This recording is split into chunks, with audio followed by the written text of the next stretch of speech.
Bismillahirrahmanirrahim.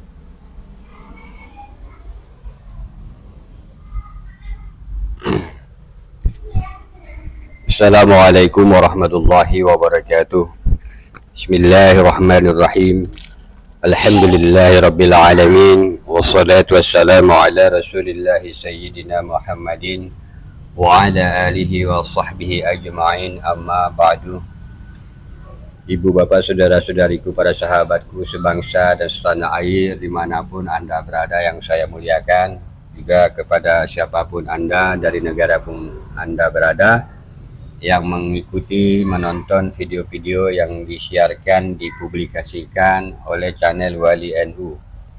Alhamdulillah, puji syukur kehadiran Allah Subhanahu wa taala. Semoga kita semua senantiasa berada dalam keadaan sehat walafiat jasmani maupun rohani, ditambahkan dianugerahkan rezeki yang berlimpah sebanyak-banyaknya, penuh rahmat nikmat barakah dari Allah Subhanahu wa taala, dan juga kita termasuk di antara hamba-hamba Allah yang mendapatkan keridhaan dari Allah Subhanahu wa taala dan mendapatkan syafaat dari baginda kita, junjungan kita, suri tauladan kita, Nabi besar Muhammad sallallahu alaihi wasallam. Pada kesempatan kali ini, saudara-saudariku semuanya, Wali NU akan mencoba memberikan respon terhadap beberapa hal berkaitan dengan framing-framing sesat ataupun kesalahpahaman oleh banyak orang. Ini disebabkan oleh framing-framing sesat yang dibuat oleh para mukibin Ba'alwi tentang Kiai Imaduddin Usman Al-Bantani. Sebenarnya ada banyak kali ya. Ada banyak framing-framing yang dibuat oleh orang-orang ataupun oknum-oknum tertentu berkaitan dengan Kiai Haji Imaduddin Usman Al-Bantani sehubungan dengan usaha beliau ataupun perjuangan beliau untuk menunjukkan kepada umat Islam tidak hanya di Indonesia tetapi di seluruh dunia berhubungan berkaitan dengan kebatilan ataupun kepalsuan daripada nasabnya kalangan Ba'alwi ataupun nasab para habaib di seluruh dunia, di mana klaim mereka sebagai zuriat daripada Nabi Muhammad SAW ternyata berdasarkan fakta penemuan yang ditemukan oleh Kiai Haji Imaduddin Usman Al-Bantani menunjukkan bahwa klaim kalangan habaib bahwa mereka sebagai zuriat Nabi Muhammad ini tidak dapat diterima, alias tidak dapat diakui. Mengapa? Karena berdasarkan penelitian yang dilakukan oleh Kiai Haji Imaduddin Usman Al-Bantani, bahkan juga oleh para peneliti-peneliti yang lainnya yang juga menemukan fakta yang sama bahwa kalangan ataupun nasabnya kalangan Habib Ba'alwi itu secara ilmiah melalui penelitian data pustaka, baik melalui kitab-kitab sejarah maupun kitab-kitab nasab mulai abad ke-4 hingga abad ke-9 ya. Di mana pada abad ke-9 ini mulai diduga munculnya pertama kali klaim kalangan nasab Ba'alwi ini tersambung sebagai zuriat Nabi Muhammad. Ternyata setelah diuji, diteliti mulai abad ke-4, ke-5, ke-6, 7, 8, dan 9 seterusnya itu tidak ditemukan data-data secara pustaka, baik melalui kajian kitab sejarah maupun melalui kajian kitab nasab, tidak ditemukan data-data tersebut, alias klaim mereka sebagai zuriat Nabi Muhammad SAW ini terputus alias ditolak secara ilmiah. Kemudian selain itu, klaim mereka ini juga bertentangan dengan metodologi ilmu terkini, yaitu ilmu genetika atau lebih dikenal dengan tes DNA, yang mana ketika dilakukan uji tes DNA kepada beberapa oknum-oknum Habib ya, ataupun individu-individu Habib yang ada di Yaman ataupun di beberapa negara lainnya, hasil tes DNA mereka tidak menunjukkan kedekatan dengan DNA yang ada pada zuriat Nabi Muhammad yang ada di Timur Tengah, dan ini menunjukkan bahwa mereka pun secara ilmu terkini bertentangan ya, DNA mereka bertentangan dengan zuriat-zuriat Nabi Muhammad SAW yang asli. Artinya bahwa nasabnya kalangan Ba'alwi ini tidak dapat diakui sebagai zuriat daripada Nabi Muhammad SAW, baik secara kajian ilmiah ataupun data pustaka maupun melalui kajian tes DNA. Selain itu mereka juga ya karangan nasab Ba'alwi ini ataupun para habib-habibnya, di mana oknum-oknum ataupun individu-individu mereka senang dipanggil atau disebut dengan habib ataupun habaib. Ini juga bertentangan dengan akal sehat, baik akal sehat Al-Quran maupun akal sehat daripada hadis-hadis Nabi maupun akal sehat daripada para alim ulama, ya, di mana mereka ini oknum-oknum mereka, tokoh-tokoh mereka cenderung ataupun diketahui seringkali membuat doktrin-doktrin ataupun ajaran-ajaran yang bertentangan dengan apa yang dibawa oleh Islam, apa yang dibawa oleh Rasulullah SAW, apa yang ditunjukkan oleh Al-Quran maupun hadis Nabi Muhammad SAW. Jadi ada doktrin-doktrin yang dikeluarkan oleh para oknum-oknum tertentu dari kalangan habaib yang mirisnya bahwa mereka itu adalah bagian daripada tokoh-tokoh para habaib itu sendiri yang menyebarkan ataupun memberikan ajaran-ajaran yang bertentangan dengan apa yang dibawa oleh Islam, dan itu tidak sesuai dengan akal sehat, ya, dalam bahasa kita tidak sesuai dengan akal sehat Al-Quran maupun hadis maupun apa yang diajarkan oleh Rasulullah Shallallahu Alaihi Wasallam. Jadi nasabnya kalangan Ba'alwi ini tertolak oleh tiga hal. Yang pertama oleh kajian pustaka, ilmu tes DNA, ilmu penelitian pustaka melalui kajian kitab sejarah maupun kitab-kitab nasab. Kemudian bertentangan dengan ilmu tes DNA yang merupakan perkembangan ilmu terkini, walaupun sekarang diharamkan oleh kalangan Ba'alwi, walaupun sebelum-sebelumnya mereka bahkan menganjurkan, memerintahkan siapapun yang mengaku habib wajib tes DNA. Pada waktu itu, ya, kalangan zuriyah daripada Wali Songo ada di antara mereka yang ingin bergabung dengan Robito Alawiyah menjadi habib barangkali, tetapi kemudian kalangan Ba'alwi yang disampaikan oleh imam besar mereka mewajibkan tes DNA bagi siapa saja mereka yang ingin diakui sebagai habib. Tetapi kemudian, ya, zaman sekarang ini ketika nasab mereka dipertanyakan dan diragukan, bahkan ditemukan fakta, bukan lagi diragukan, dinyatakan batil ataupun palsu. Nah, ini di layar, ya. Ini ada beberapa gus ataupun ustadz ataupun habib, ya.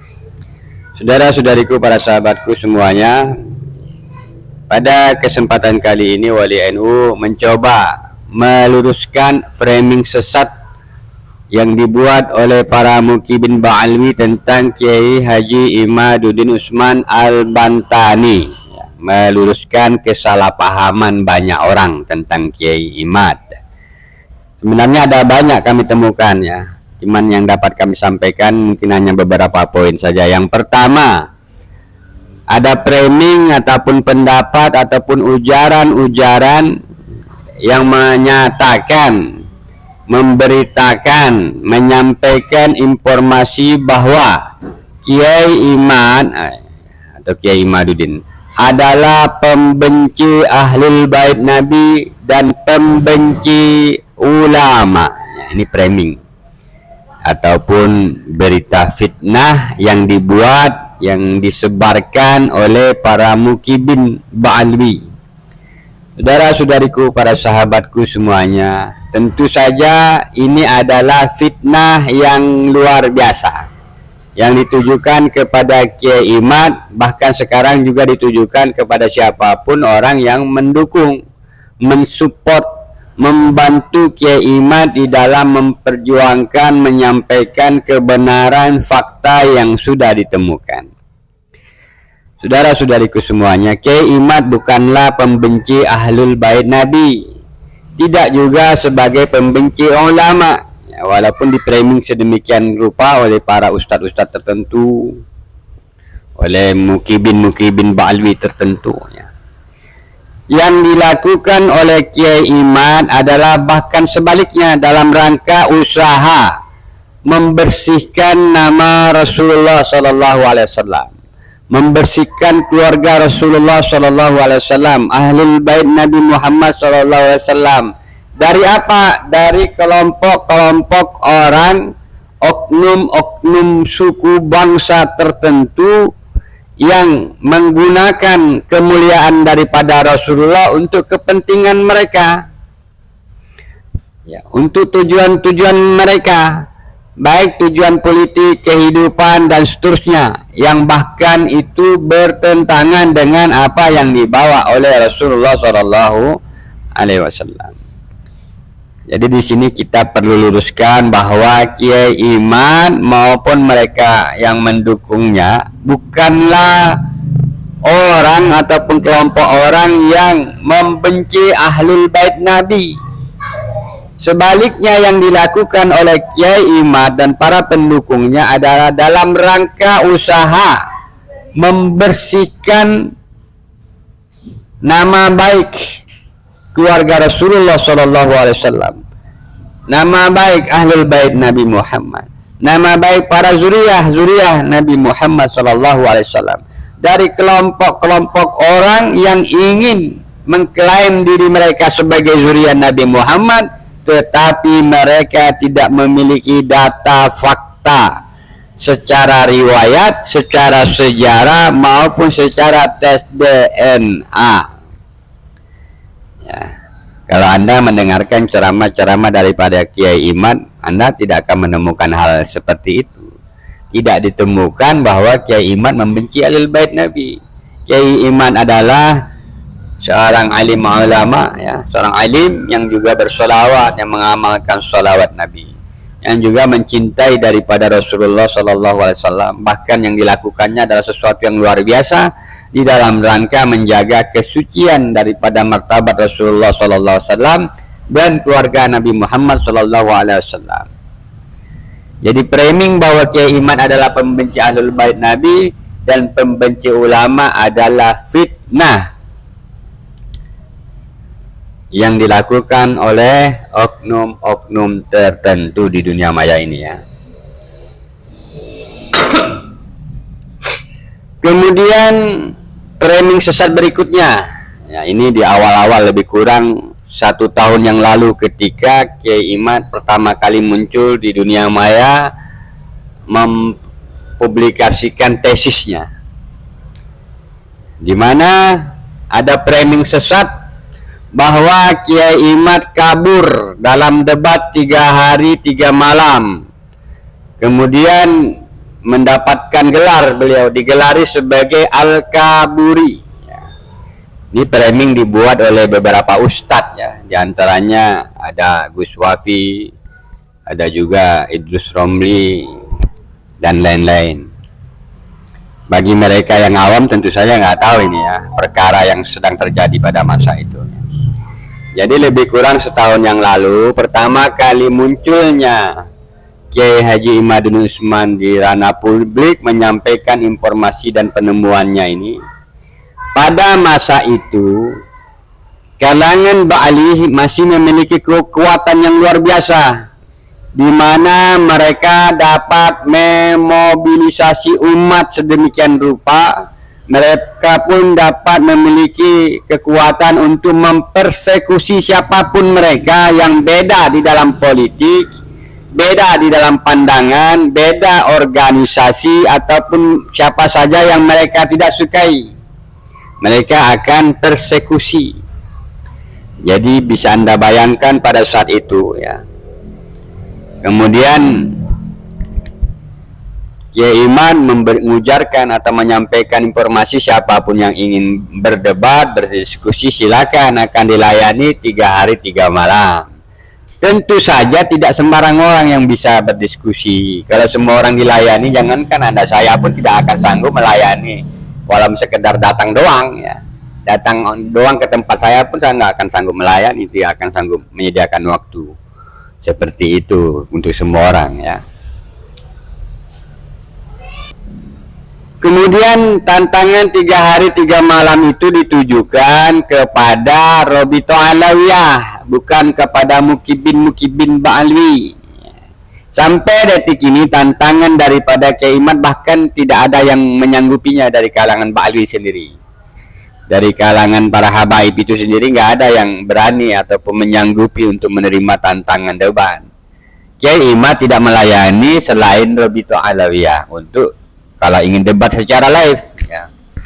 Dan apapun dan adapun yang terjadi di Banten yang di masa itu yang tidak dihadiri oleh Kiai Imad karena masa itu dari pihak Rabithah Alawiyah juga tidak hadir, maka Kiai Imad tidak hadir. Tetapi ketidakhadiran daripada Kiai Imad di-framing sedemikian rupa oleh diantaranya oleh Gus Wafi, oleh Idrus Romli dan lain sebagainya. Semuanya itu memframing itu sebagai Al-Kaburi, Kiai Imad Al-Kaburi. Tetapi sekarang Kiai Imad sudah tampil kok di dunia maya ya.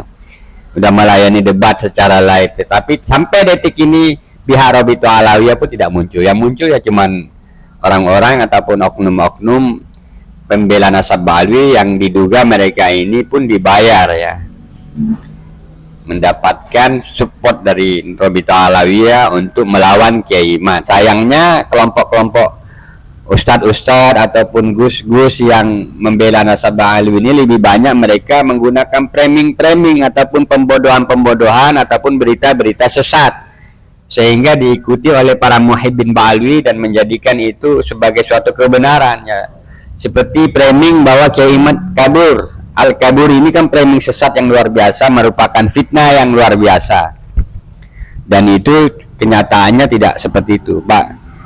Bahkan pada debat Banten itu ya, kalau Anda hadir di sana itu luar biasa, di mana kelompok Ba'alwi yang hadir di sana ingin menggagalkan apa?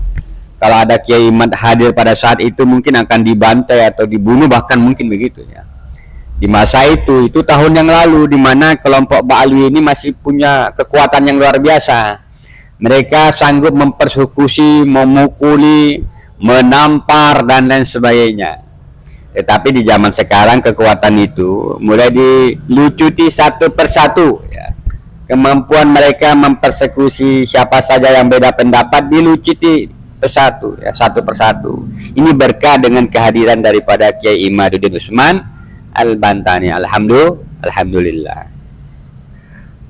Saudara-saudariku, para sahabatku semuanya. Kemudian ada juga framing sesat tentang Kiai Imad bahwa Kiai Imad itu bukan ulama, ataupun kalau disebut sebagai ulama maka dia adalah ulama ulama yang jahat, ulama yang sesat ataupun sejenisnya. Ini di-framing bahkan oleh tokoh-tokoh Ba'alwi sendiri ya. Tidak hanya oleh para ustadz-ustadz ataupun gus-gus mukibin Ba'alwi ya. Tetapi di-framing sedemikian rupa oleh para tokoh-tokoh Ba'alwi itu sendiri. Di antaranya kalau Anda nanti cari di YouTube, Anda akan menemukan seperti ada ketua mereka, ketua Rabithah Alawiyah ya, Habib Taufik ya, Taufik Segaf ya, memframing sedemikian rupa di hadapan jamaah-jamaah para mukibin mereka bahwa itu adalah ulama ulama sesat. Tetapi dia sendiri nggak bisa ya, nggak tahu, tidak dapat membuktikan. Diajak debat diskusi tentang nasabnya sendiri tidak bisa, tidak dapat menemukan data-data fakta. Dari abad ke-4 hingga abad ke-9 tidak ada datanya, dan siapapun yang mencarinya hingga saat ini dia tidak akan ketemu datanya. Yang ada data-data mulai abad ke-9 ke atas, bahkan kebanyakan abad ke-10, 11 hingga abad-abad sekarang yang digunakan sebagai dalil tentu saja secara riwayat tidak dapat diterima. Secara data pustaka ditolak karena tidak ada riwayatnya. Kemudian mereka menggunakan dalil kan sudah masyhur, sudah terkenal. Tetapi kalau tidak ada data riwayatnya berarti tidak terkenal dong, kan begitu logikanya. Terkenalnya sejak kapan? Sejak abad ke-9 ke atas ya. Artinya ya tidak terkenal di abad ke-4, 5, 6, 7, 8. Ya itu namanya tidak masuk akal. Jadi framing sesat yang dibuat oleh bahkan tokoh Ba'alwi sendiri yang mengatakan bahwa Kiai Imad bukan ulama, bukan orang alim. Sebaliknya kalaupun disebut ulama maka dia adalah ulama ya, ini dikeluarkan oleh tokoh-tokoh Ba'alwi ya. Habib-habib Ba'alwi yang ngomong begitu. Karena di dalam prinsipnya Ba'alwi ini yang disebut ulama itu ya mereka sendiri, kalangan mereka sendiri. Kalau bukan Ba'alwi maka orang alim itu mesti tunduk kepada Ba'alwi, itu baru ulama, itu baru kiai bagi mereka. Kalau mereka ada kiai tetapi beda pandangan politik, beda organisasi dengan kelompok habaib, kelompok Ba'ali, bagi mereka itu bukan kiai. Kalau Anda alim tetapi Anda beda organisasi dan beda pandangan politik, Anda bukan kiai menurut Ba'alwi. Kalau Anda populer, Anda adalah kiai su, kiai sesat, ulama su. Itu pendapat mereka, dan itu sangat jahat sekali pendapat-pendapat yang seperti itu, karena mereka tidak menyukai perbedaan pendapat ya. Itu kebiasaan adat buruk, adat jeleknya kalangan Bali ya, seperti itu. Anda bisa lihat di Indonesia ini, ketika Anda berbeda politik, berbeda organisasi, kiai Anda berbeda politik, berbeda pandangan organisasi, pandangan agama, maka kiai Anda akan dianggap sebagai kiai sesat, kiai zolim, kiai yang su, ulama su, dan seterusnya. Mereka sangat mudah menggelar ya kiai-kiai Anda seperti itu ya. Saudara-saudariku, para sahabatku semuanya, sebangsa dan setanah air. Kemudian di antara framing sesat yang dibuat, yang disebarkan oleh para mukibin Ba'alwi, di antaranya adalah bahwa tesis Kiai Iman adalah palsu atau dari Google. Di antaranya disebarkan oleh Gus Wafi dan banyak lainnya ya. Ya itu palsu karena Anda nggak bisa buat tesis ya. Yang ngomong begitu pasti nggak pernah membuat tesis dan tidak tahu apa yang dimaksud dengan tesis ya. Pada kenyataannya tesisnya Kiai Haji Imaduddin Usman Al-Bantani dibuat secara ilmiah, dan sampai detik ini belum ada antitesis yang dapat meruntuhkannya. Yang ada cuman framing ya, diantaranya framing itu tesis palsu disebarkan di dalam videonya Gus Wafi. Itu dari Google disebarkan oleh Ustadz Mukibin Ba'alwi. Sekarang ini dunia maya, dunia kemajuan internet. Anda bisa mendapatkan informasi dari mana saja. Yang penting Anda dapat memilah yang mana yang palsu, yang mana hoax. Jadi berita dari internet selama itu adalah kebenaran ya ambil. Tetapi kalau itu sesuatu yang hoax ya Anda jauhkan, Anda buang. Gitu. Jadi framing sesat bahwa tesis Kiai Iman adalah palsu, tesis Kiai Iman dari Google, itu cuma dibuat oleh orang-orang, di framing oleh orang-orang sekelas Gus, sekelas Ustadz, yang kemudian juga diikuti oleh para mukibin mereka yang awam, yang tidak mengerti tentang cara membuat tesis. Tetapi mereka tidak dapat meruntuhkan tesisnya Kiai Iman ya. Ini akibat mereka tidak mampu menandingi, membuat antitesis daripada untuk melawan daripada tesis Kiai Iman. Jangankan untuk meruntuhkan tesisnya Kiai Iman, menandingi saja untuk menjadi pembanding ya. Jadi tesis Kiai Iman, kemudian mereka membuat tesis pembanding saja tidak bisa, apalagi meruntuhkan ya. Jangankan dapat membuat antitesis, membuat tesis pembanding sebagai pembanding saja ya, sebagai dalil pembanding ya, supaya dapat dikatakan ikhtilaf ya. Ikhtilaf itu kalau ada dua dalil berbeda, ini cuma ada satu dalil kok sekarang ya, yaitu tesis Kiai Iman. Dalil pembanding nggak ada dalam uji tesis ya. Jadi cuma ada satu tesis ya, karena rombongan Rabithah Alawiyah, Gus Wafi juga tidak mampu membuat antitesis. Yang dia mampu buat hanya framing ya. Bahwa Kiai Iman Al-Kaburi, bahwa Kiai Iman membuat tesis palsu, tetapi itu tidak dapat menentukan tesis. Itu namanya fitnahan, bukan tesis kalau ujaran-ujaran seperti itu ya. Jadi tesis Kiai Iman yang di framing sebagai tesis palsu, buatan dari Google dan seterusnya, adalah framing sesat, dan tidak ada sampai detik ini antitesis yang mampu dibuat oleh kalangan Rabithah Alawiyah maupun oleh Gus Wafi maupun oleh Ustadz Idrus Romli maupun oleh siapa saja saat ini belum ada yang muncul kok, tidak ada antitesisnya. Jangankan antitesis, bahkan tesis pembanding, ibaratkan tarjih, ya, jadi ada dua dalil yang berbeda, ada dalil yang kuat, ya. Dalam uji tesisnya nggak ada dalil pembandingnya, maka kita sebut jangankan tesis, antitesis yang dapat menentukan tesis Kiai Iman, bahkan tesis pembandingnya pun belum ada muncul saat ini, ya. Ya, kepada Gus Wapi mana tesis pembandingnya? Anda hanya framing saja, ya. Ya, dan banyak lagi, ya. Sebenarnya banyak lagi framing sesat yang dibuat oleh gus-gus ataupun ustadz-ustadz pembela Nasabali, tetapi mereka hanya membuat framing saja.